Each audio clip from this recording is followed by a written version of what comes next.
नमस्कार विद्यार्थी मित्रांनो, ॲस्परंट टाइम या यूट्यूब चॅनलवर आपले स्वागत आहे।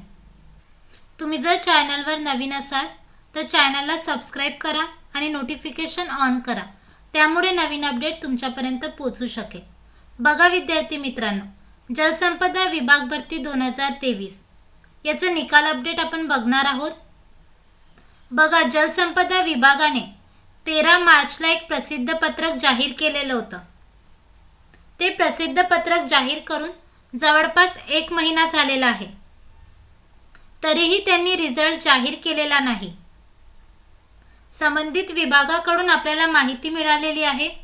जलसंपदा विभागाचे सर्व पदांचे निकाल तयार झालेले आहेत। निवडणूक पिरियडमध्ये निकाल जाहीर करण्यासाठी त्यांनी परमिशन मागितलेली आहे। जर ती परमिशन मिळाली तर तुमचा रिझल्ट लवकरच जाहीर करण्यात येईल। रिझल्ट जाहीर झाल्यानंतर तुम्हाला आपल्या चॅनलच्या माध्यमातून कळवण्यात येईल। बघा विद्यार्थी मित्रांनो, SSC मार्फत CHSLच्या 3712 जागा निघालेल्या आहेत। त्याचा व्हिडिओ मी आपल्या चॅनलवर अपलोड केलेला आहे।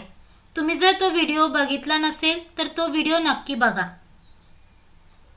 आणि काही अडचणी जर येत असतील तर मला कमेंट बॉक्समध्ये नक्की कळवा। चॅनलवर जर नवीन असाल तर अशाच नवीन अपडेट्ससाठी आपल्या चॅनलला सबस्क्राइब करा आणि बेल आयकॉनला क्लिक करा, जेणेकरून नवीन अपडेट तुमच्यापर्यंत पोहोचू शकेल। व्हिडिओला लाईक शेअर नक्की करा। धन्यवाद।